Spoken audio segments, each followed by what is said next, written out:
Namaskar, my all dear aspirants for CUET 2022. I am Shikha, your mentor, to help you in the completion of syllabus for the subject English.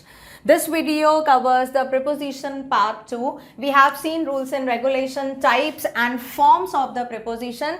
Now today we will start from the rules. ठीक है, आज हम आगे पढ़ेंगे. आज हम देखेंगे कुछ rules of the preposition. So rules में सबसे पहले देखते हैं, there are two main type of rules that we have to follow. दो मेन होते हैं रूल. प्रिपोजिशंस चॉइस क्या होते हैं? According to prepositions choice, certain preposition must follow certain words and make the relationship between words and sentences. मतलब यहाँ पे कुछ डेफिनेट प्रिपोजिशन है डेफिनेट वर्ड के लिए, उसके अलावा उसमें आप कोई भी और प्रिपोजिशन नहीं लगा सकते हो. एबल टू, एबल के बाद टू आएगा. Capable of, preoccupied with, prohibited from. तो ये जितनी भी हमारी हैं आप बोल सकते हो these are fixed preposition that will be used only with these means after only these preposition will be used after these words. So here it would be grammatically incorrect अगर आप बोलोगे able with. अगर आपने able के साथ with लगा दिया this is wrong. Capable of के साथ अगर आपने of की जगह to लगा दिया it will again be wrong. तो ये हमको ध्यान रखना है. Prepositions, position is the next type of the preposition that is used. मतलब आप preposition followed by a noun and have an object and hence they are not used at the end of the sentence. क्या है भाई यहाँ पे जो position है कि सेंटेंस में preposition कहाँ पे आना चाहिए वो बताना है हमें. तो ज़्यादातर कहीं भी हो, मतलब it can come in the starting prepositional phrase के फॉर्म में, in the middle तो ये आती ही है followed by a noun, but at last we rarely use the preposition. So here it is written they are not used at the end of the sentence. However, in certain cases the meaning of a sentence can change without the preposition at the end of the sentence. अगर कुछ case हैं, ठीक है, certain cases हैं इसमें, आप बोल सकते हो ना एक्सेप्शंस होते हैं. अगर आपने बाद में नहीं लगाया प्रीपोजिशन तो मीनिंग चेंज हो जाएगा उस पूरे सेंटेंस का. तो यहाँ पर हम देखते हैं एक एग्जाम्पल है, I turn the TV on. If you removed on from the end of the sentence it would change the meaning. Instead of switching on the set one would be saying that one turn the TV itself. Turn के आगे अपने on हटा दिया तो I turn the TV, इसका मतलब वो TV को घुमा दिया, means toward left side toward right side, तो मीनिंग बदल गया ना. टर्न ऑन अगर हमने टीवी ऑन लगाया है इसका मतलब है स्विच ऑन, उसको स्टार्ट करना. ठीक है, तो यहां पर कुछ केसेस में हमको preposition they are allowed to come at the end of the sentence but most of the time they are placed in middle और starting of the sentence. Next देखो, कुछ चीजें हैं जो आपको लर्न करनी है, याद रखनी है, वो बताती हूं मैं. प्रिपोजिशन किसके बाद आ सकता है? By a noun, like dog, money, love, this is noun. Bangkok, Mary, common noun. Proper noun, you, him, us, this are the pronouns. ठीक है, यू, हिम, अस, इसमें सब्जेक्टिव और ऑब्जेक्टिव दोनों फॉर्म है प्रोनाउन की. My first job, this is complete. Okay, हमारा क्या है? एक सब्जेक्ट है. My is possessive pronoun, then this is first is an adjective and again job is a noun. तो यहाँ पे इनके कॉम्बिनेशन फॉर्म में भी आ सकता है. Swimming, this is again a gerund. ठीक है, स्विमिंग यहाँ में एक्शन वर्ड नहीं है, ये जीरेंट है, मैं आपको बताऊंगी अभी ये देखते हैं. प्लीज रिमाइंड दैट, ये याद रखना है, preposition is never followed by a verb. ठीक है, क्या याद रखेंगे? कभी भी वर्ब को फॉलो नहीं करती है. It is permissible to end a sentence with a preposition. आपको परमिट है कि आप सेंटेंस के पीछे प्रिपोजिशन लगा सकते हो, ऐसा हार्ड एंड फास्ट रूल नहीं है. When it is required you can place. It is permissible to begin a sentence with a preposition और a prepositional phrase but in rare cases only. It is also allowed, आप sentence start कर सकते हो prepositional phrase. Phrase मतलब group of word, तो उस group में जो सबसे पहला वर्ड होगा वो एक प्रीपोजिशन अगर होगा तो उसको पूरे फ्रेज को क्या बोलेंगे? Prepositional phrase, right. तो उस फॉर्म में या किसी रेयर केस में अगर आपको चाहिए you can start a sentence with a preposition. If a preposition is required to be followed by a verb then it ING form is used which is a gerund और verb in a noun form. अगर ये verb के आगे आ रही है, noun को follow करती है, वर्ब के आगे कभी नहीं आती. अगर वर्ब के आगे लगाना है तो आपको वर्ब को चेंज करना पड़ेगा. वर्ब को कैसे चेंज करोगे? When we place verb plus ING. ठीक है, ये आप बोलोगे कि ये एक्शन वर्ड है but it has become a gerund. ये क्या बन जाता है? gerund बन जाता है. and what is gerund called? gerund is called a kind of noun. so here swimming, ये क्या है जो यहाँ पे दिया हुआ है? अगर आपने अभी तक ये समझा कि this is an action word, no, it is a kind of gerund. Gerund means it is verb plus ING, now it is acting as a noun. अब ये अगर आप स्विमिंग को प्लेस करोगे, भाई ये अगेन पोजीशन पे डिपेंड करता है. सेंटेंस में आप स्विमिंग को कहाँ पोजीशन दे रहे हो, उसको पोजीशन. अगर वहां वर्ब की जगह आए तो obviously it is going to be work as a action verb. But इसका पोजीशन अगर आपने फॉलोड बाय अ प्रीपोजिशन किया है तो it will act as a noun, right. और वो कौन सी तरह का नाउन होता है? जीरेंट. ठीक है, तो यहाँ पे जीरेंट होगा वो वर्ब की फॉर्म, तब आप उसमें प्रीपोजिशन का यूज कर सकते हो. A prepositional phrase always begins with a preposition. जो फ्रेज होता है वो प्रीपोजिशन से स्टार्ट होगा, ends with a noun or pronoun called the object of the preposition. जो noun या pronoun है जो लास्ट में आ रहा है उसको क्या बोला जाएगा? object of the preposition. और अगर preposition से start हो रहा है तो वो बोले जाएगा prepositional phrase. ठीक है, I hope it is all clear. ये कुछ key points से मेन चीजें थी जो आपको याद रखनी है whenever you are solving related to preposition. अब यहाँ पे कुछ कॉमनली प्रीपोजिशन है, अल्फाबेटिकली दी गई है, मतलब इस लेटर से कितनी प्रीपोजिशन होती हैं वो बताया गया है. Starting with A, then B, then starting with C, D, E, F, I, and then L, N, O, P, R, S, T, यहाँ आ गया आपका U एंड W. ठीक है, तो ये सारी प्रीपोजिशन है. You can see in the table these all prepositions are used when we are doing the related or sentence related to preposition. तो this was the last part जहाँ पे मैंने आपको टाइप्स और कुछ रूल्स बता दिए, कुछ की पॉइंट्स बता दिए प्रीपोजिशन के बारे में. Now we will move on towards the exercises. इसमें हमको करेक्ट प्रीपोजिशन फिल करनी है. They went dash the zoo last week to their teacher. Directly destination का नाम दिया गया है तो आप क्या लिखोगे? टू जू. जू से होकर नहीं जा रहे हैं, की तरफ नहीं जा रहे हैं, डायरेक्ट जा रहे हैं, तो डायरेक्ट के लिए हम टू लगाएंगे. Isaac arrived dash work early for this morning. Isaac it's a name. Arrived early, क्यों आया है वो अर्ली? काम करने के लिए. ठीक है, तो यहाँ पे क्या आएगा? For. Everybody was talking dash him after the rumors spread. किसी के बारे में जब बात करते हैं, ठीक है, किसी के मतलब कोई भी रूमर हो तो उसके बारे में आप बात करोगे ना, तो यहां पर किसी के बारे में जब बात करते हैं that is called about. About लगेगा. They need to drive dash the tunnel before they are reach the destination. जहां पे भी टनल आए ना, अगर आपको preposition लगाना है तो just you can be very sure to place through. Why? Because tunnel is having a starting and an ending point. आप उससे होकर जा रहे हो. It is a time taking process, तो यहाँ पे आप थ्रू लिखोगे. ठीक है, THROUGH, through the tunnel.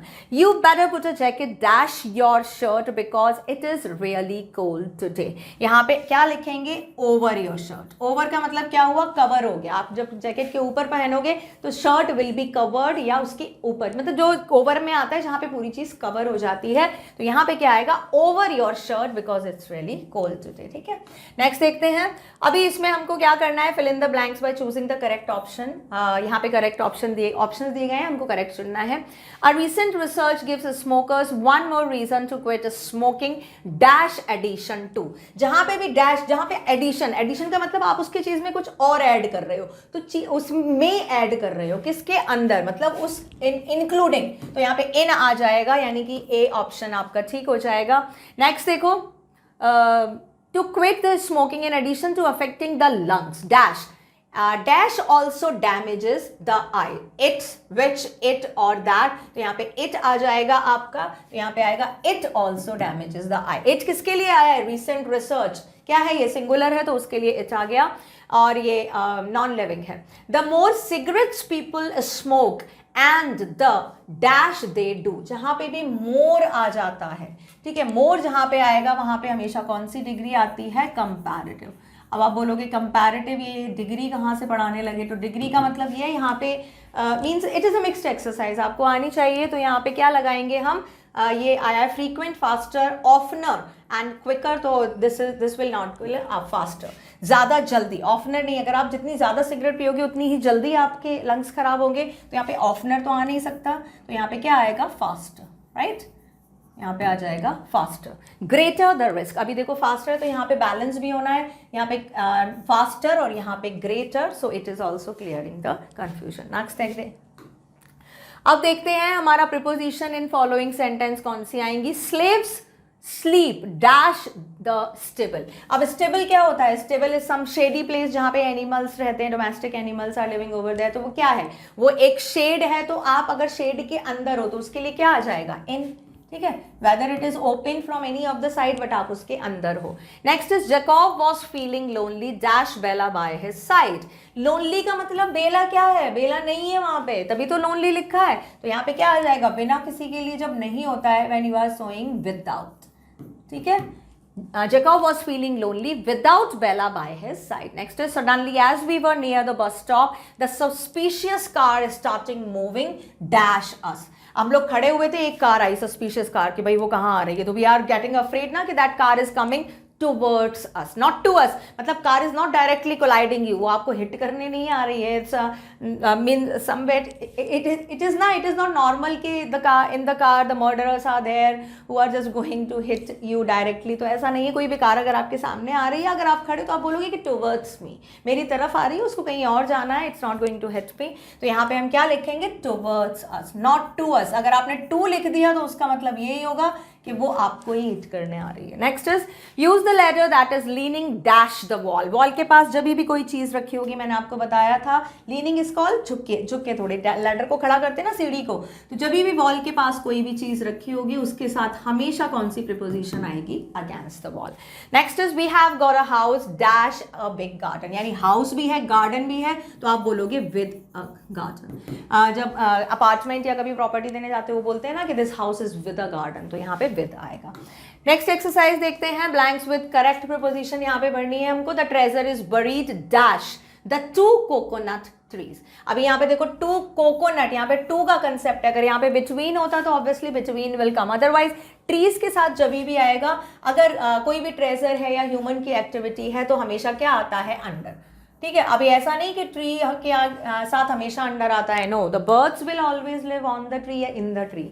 Next देखो, the secret documents were hidden dash a filing cabinet. तो यहाँ पे क्या आएगा? कैबिनेट। कैबिनेट का मतलब होता है क्लोज डोर। ठीक है, अभी एलमेरा हुआ या डेस्क हुआ, दैट इज ओपन, वो ओपन होते हैं। कैबिनेट का मतलब उसमें डोर्स हैं, तो वो क्या हुआ? फाइल उसके अंदर है, यानी कि इनसाइड, उसके अंदर है। तो जब टोटली वो कवर होता है तो उसके लिए क्या आता है? इनसाइड।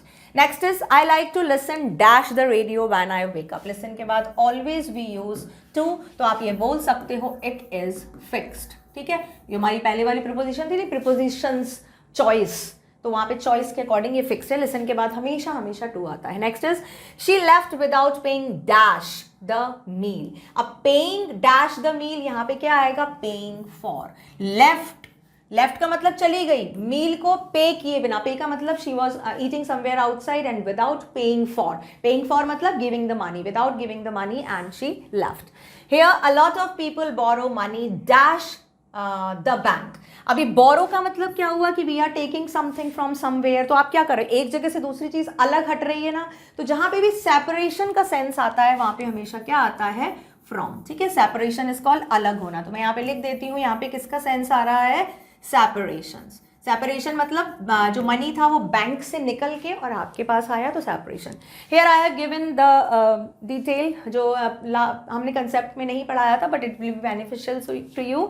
ये डिफरेंस दिया गया है beneath and underneath. So beneath is more formal, ये मोर फॉर्मल होता है, अंडरनीथ इज लेस फॉर्मल। ज्यादातर हम बीनीथ या वैसे तो अंडर यूज करते हैं, बट अंडरनीथ और बीनीथ में भी हम ज्यादातर बीनीथ यूज करते हैं। प्रीपोजिशन एडवर्ब, ये क्या है? प्रीपोजिशन है और एक एडवर्ब भी है। ये एक प्रीपोजिशन है, एडवर्ब है और नाउन भी होता है। Underneath is also used as a noun, means directly under और इन और to a lower position. beneath का मतलब डायरेक्टली अंडर और इन, नीचे या बिल्कुल अंदर, टू अ लोअर पोजीशन, नीचे की पोजीशन पे, मींस डायरेक्टली बिलो और to concealed by something. Concealed below का मतलब क्या हुआ? देखो ये अंडर हुआ मतलब ये पैन नीचे है, ठीक है, और अंडरनीथ का मतलब ये हो सकता है, जैसे हैंड ऊपर है और मेरा पैन नीचे है, बट इसके नीचे नहीं है, थोड़ा आगे है, ठीक है, तो ये पोजीशन हो गया। या क्या लिखा है? Concealed by something. अभी अगर ऐसे हो गया, ये कंसील का मतलब छुपना, तो अगर छुप रहा है उससे थोड़ा बहुत दिख रहा है, ये ऐसे, तो आप लिख सकते हो अंडरनीथ, ठीक है। तो कंसील हाइडिंग पोजीशन पोजीशन में या बिलो पोजीशन में जब होता है, हाइट का सेंस आता है, अंडरनीथ में, बीनीथ में अंडर का सेंस आता है. इम्प्लाइज लो रैंक और position, does not imply low rank और पोजीशन. बीनीथ का मतलब क्या होता है? लो रैंक. आप इसको रैंक में जो पोस्ट की रैंक्स होते हैं उसमें भी यूज कर सकते हो, बट अंडरनीथ का यूज नहीं होता है. ठीक है, I hope it will be beneficial for you. अब आगे देखते हैं, यहाँ पे हमारे पास एक पैराग्राफ है that has not been edited. इसको एडिट नहीं किया गया है, इसमें मिस्टेक्स हैं, एरर है इसमें ईच लाइन में. ठीक है, तो आपको एरर को पहचानना है and then the correction in the answer sheet हमको लिखना है. ये टेबल फॉर्म में है. एक एग्जाम्पल हमेशा देते हैं तो वो दिया हुआ है. One morning I finished one business at the bank. One business क्या होता है भाई? वन बिजनेस, यहाँ पे बिजनेस का मतलब क्या हुआ है? कुछ वर्क. ठीक है, तो बिजनेस से मतलब आप वर्क को समझ सकते हो, कोई जॉब समझ सकते हो, कोई टास्क समझ सकते हो. तो इसके लिए हमेशा वन नहीं, क्या आएगा? सम टास्क या some business. And was returning in pick my motor bike. ठीक है, and was returning in pick my motor bike. In pick my motor bike. अब बाइक की तरफ जाएगा तो क्या करने जाएगा? टू पिक, बाइक को उठाने के लिए. तो यहाँ पे इन की जगह क्या आ जाएगा? मैं यहाँ पे अंडरलाइन कर देती हूँ, नॉट दिस. ये अंडरलाइन, जो एरर्स है ना उनको अंडरलाइन करते हैं. यहाँ पे क्या आएगा? टू आएगा. नेक्स्ट देखो, which I had left in the parking lot outside. ठीक है, तो यहाँ पे ये then suddenly he realized that I had lost. अभी यहाँ पे ही आया है but nobody else is introduced. यहाँ पे तो और कोई आया ही नहीं ना. He third person pronoun, I का यूज हुआ है, सिर्फ नरेटर बोल रहा है, तो ही यहाँ पे नहीं है, तो ही की जगह क्या यूज हो जाएगा? I. Next is that I had lost the bike keys. Upset I searched about in the bank. Searched about नहीं होता है, हमेशा क्या होता है? Search for. ठीक है, सर्च के बाद हमेशा कौन सी आती है? जब आप कोई चीज़ ढूंढ रहे हो तो उसमें हमेशा क्या आता है? फॉर. ठीक है, तो आप ये याद रखोगे, for. Then a bank employ tried to help me find it and in vain. And in vain, vain का मतलब यूजलेस. ठीक है, मतलब उसने मेरी हेल्प तो की ढूंढने के लिए, बट ऑल इज यूजलेस. देखो यहाँ पे हमने बोला, अपने आप आ गया बट, तो यहाँ पे एंड की जगह क्या आ जाएगा? बट. ठीक है, I hope it is clear. आगे चलते हैं. यहाँ पे है one omission. Omission is called remove. मतलब एक चीज को रिमूव किया गया है, हर लाइन में एक चीज रिमूव की गई है. Identify the word, right it along with the word that come before and after. यानी कि जो ओमिट किया गया है उसके पहले और बाद वाला वर्ड भी लिखना है, और जिस वर्ड का ओमिट किया गया है, नहीं लिखा गया है, वो भी लिखना है हमको.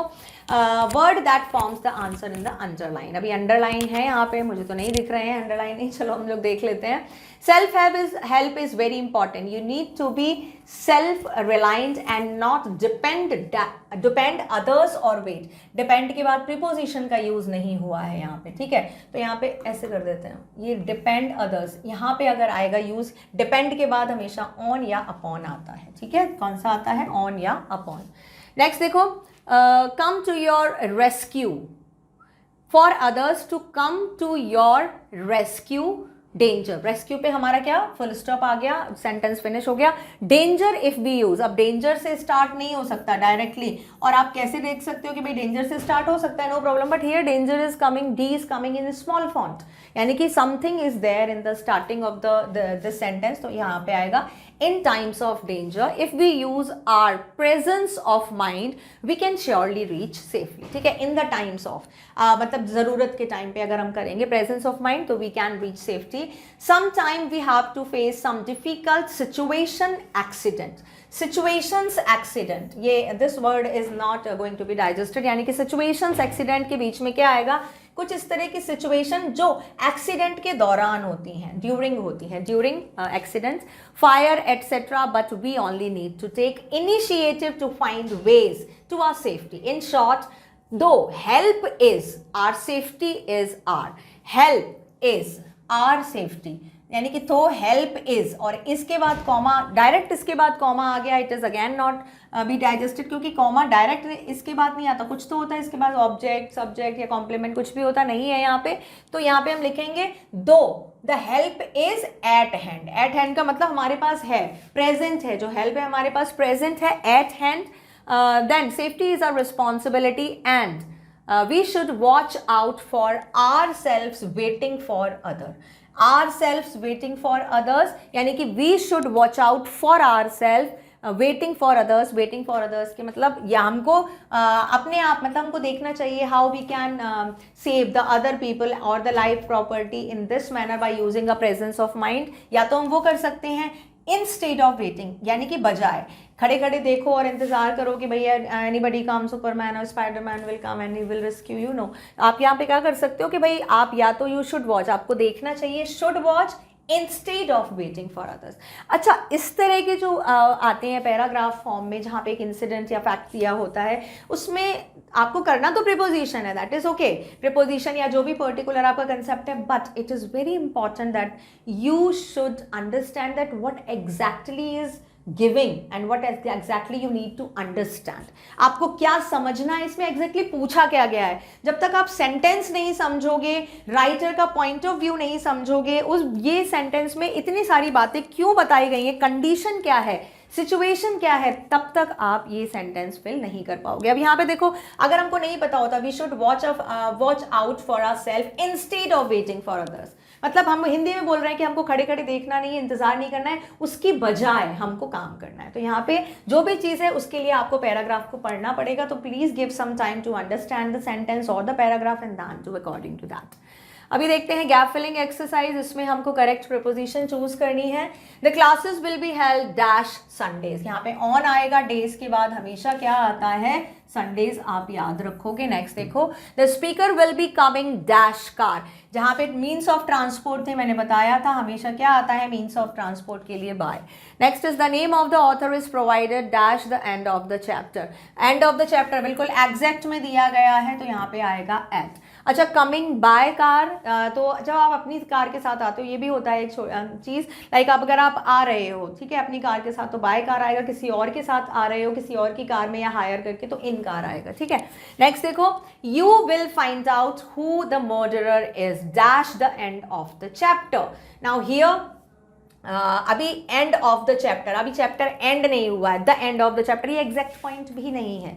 तो यहाँ पे क्या लिखेंगे भाई, आपको पता चल जाएगा मर्डरर कौन था, लेकिन कब पता चलेगा आपको, bye the end of the chapter, bye the and. जहाँ पे थोड़ा सा जैसे eight the and exact point हुआ, मतलब ये क्लोज है, नियर का फील दे रहा है कि भाई जल्दी हो जाएगा, पास में है। बाय का मतलब होता है कि इट इज स्ट्रेच्ड, एग्जैक्ट तो है, ठीक है, लेकिन ये थोड़ा सा गैप दे देता है, एक यू कैन से ना there is a little gap और अ प्रोसेस पीरियड है वहां पे। तो by the end of the chapter मतलब चैप्टर को खत्म होने में थोड़ा टाइम लगेगा। तो ये यहाँ पे डेज के लिए भी आ सकता है, जैसे कि the classes will be held by Sundays, the classes will be commence by Sundays, the classes will be finished by Sunday. तो थोड़ा सा दूर जो होता है उसमें एग्जैक्ट पॉइंट के लिए बाय लिखते हैं, और जो बिल्कुल पास एग्जैक्ट होता है वहां पे एट आता है। Put it dash the right, अभी पुट इट डैश इन आएगा तो इन नहीं आ सकता यहाँ पे, द राइट, क्योंकि राइट का मतलब सरफेस से बात हो रही है। अब एट का मतलब बिल्कुल एग्जैक्ट पॉइंट, अगर आप टेबल पे रख रहे हो भाई left corner of the table, तो इतना यहाँ पे कोई भी स्पेसिफाई भी नहीं किया गया इस सेंटेंस में। ऑन आप लिखोगे सो दैट यहाँ पे पता चल जाएगा कि anywhere on the surface you can put, यानी कि टेबल पे कहीं भी रख दो तो ऑन द सरफेस। यहाँ पे हमको अगेन करेक्ट प्रपोजिशन लिखनी है। He is interested dash learning karate, interested के बाद क्या आता है, इन, ठीक है। तो आप ये मान सकते हो, ये जो भी आप चीज इंटरेस्टेड अगर आप बता रहे हो तो वहां पे फिक्स्ड आएगा। I will pick you up dash at 8 AM, बस हमने 8 AM देखा exact time and we have written eight.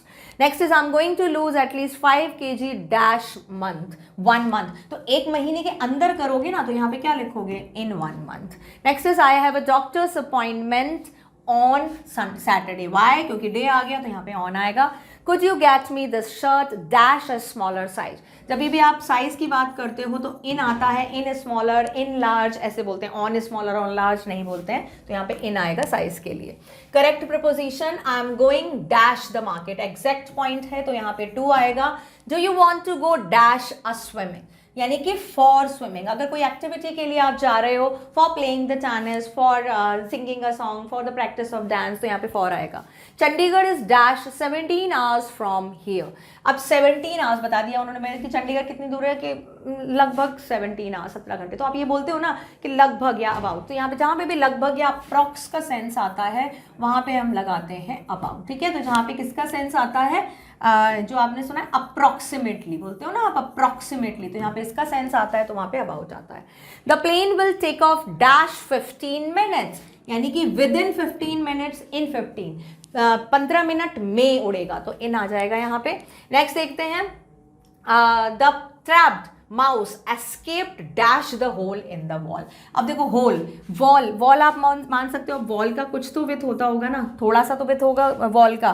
तो अगर आप मानो जैसे कि, क्योंकि कोई वॉल जो होती है उसमें ब्रिक्स का भी, एक ब्रिक की बनी होती है, तो एक ब्रिक या दो ब्रिक, तो थोड़ी सी तो उसकी हो जाएगी ना विथ। तो अगर वहाँ पे भी होल है तो यानी कि जो चूहे का घर है भाई, तो उसका स्टार्टिंग और एंडिंग पॉइंट होगा ना। तो again it's type of small tunnel आप बोल सकते हो, जिसका स्टार्टिंग और एंडिंग है वो टनल के फॉर्म में ही आता है। तो यहाँ पे भी हमारा क्या आएगा, थ्रू, यानी कि वो एक पॉइंट से दूसरे पॉइंट पे जा रहा है। नेक्स्ट देखो, fill in the blanks with the correct preposition. Can I borrow your umbrella dash a day. Dash a day मतलब फॉर अ डे, पूरे दिन के लिए जब आप लेते हो तो for a day. I went to sleep dash PM, बस 11 देखा तो हमने एग्जैक्ट टाइम आया at. The Guptas haven't been to their home town dash last year. अभी लास्ट आया है मतलब बिल्कुल डेफिनेट बताया है कि वो लास्ट ईयर से नहीं है, यानी कि ये जो ईयर चल रहा है 22-21, तो एकदम डेफिनेट टाइम हो गया यहाँ पर। तो क्या आएगा, सिंस आएगा। जहाँ पे सिंस होता है, सिंस किसके लिए आता है, पॉइंट ऑफ टाइम के लिए, मतलब बिल्कुल एग्जैक्ट, ठीक है, पॉइंट ऑफ टाइम, इसके लिए आता है सिंस हमारा यूज किया जाता है। I have lived in Mumbai dash many years. अब देखो यहाँ पे लास्ट ईयर था, बिल्कुल एग्जैक्ट टाइम, यहाँ है मैनी ईयर्स, यानी कि यहाँ पे जहाँ पे अनसर्टेन होता है वहाँ फॉर आता है, और ये फॉर आता है आपका पीरियड ऑफ टाइम के लिए। किसके लिए आता है, पीरियड ऑफ टाइम। तो आप बोल सकते हो दिस इज अनसर्टेन और इनडेफिनिट टाइम, और ये सर्टेन और डेफिनेट और exact time. Don't worry she will be there dash an hour, 1 घंटे के अंदर वो आ जाएगी in an hour. Here I have given sense for difference, please look at here. For और सिंस का जहाँ पे सेंस होता है, जो मैंने आपको बताया, एक बार देख लेते हैं। Since is used with a specific point of time, बिल्कुल स्पेसिफिक टाइम के लिए यूज किया जाता है। नेक्स्ट देखो, नेक्स्ट है हमारा for is use for period of time. ये पॉइंट ऑफ टाइम, ये period of time can only be used with perfect tense. Perfect या परफेक्ट कंटिन्यूअस टेंस दोनों के साथ ये यूज हो सकता है, ठीक है। कॉन्टिन्यूअस, यहाँ पे जो मैंने कॉन्टिन्यूअस लिखा है वो कॉन्टिन्यूअस के लिए नहीं है। कौन सा कंटिन्यूअस, परफेक्ट कंटिन्यूअस, परफेक्ट और परफेक्ट कंटिन्यूअस दोनों के लिए। Can be used with all the tenses, all the tenses के साथ हम इसको यूज कर सकते हैं। Usually refers to a beginning of the time period, समय जो टाइम शुरू हुआ है उसको बताता है। refers to the whole duration of the time. Next is refers to the specific point of time. यहाँ पे specific point of, और ये either general और specific time period ये यूज कर सकते हैं। यहाँ पे क्या बता रहे हैं भाई, whole duration, पूरा के स्टार्ट कब से हुआ कब तक हुआ। यहाँ पे ज्यादातर यूजुअली, इसमें भी बताते हैं भाई कब से स्टार्ट हुआ ये यूज कर सकते हो, बट यूजुअली ये किसके लिए होता है, स्टार्टिंग ऑफ द पीरियड के लिए होता है। So I hope now preposition concept, rules, forms, key point and the exercise will help you to strengthen this concept of the English grammar. Just carry on with your practice like this. Watch my video, and after this video, after all these things, now don't just stop your practice. Take out some example, try to do the practice yourself, and you are going to just well prepared for the exam. Okay, so I will meet you in the next video with the next topic. That's it for now. Thank you.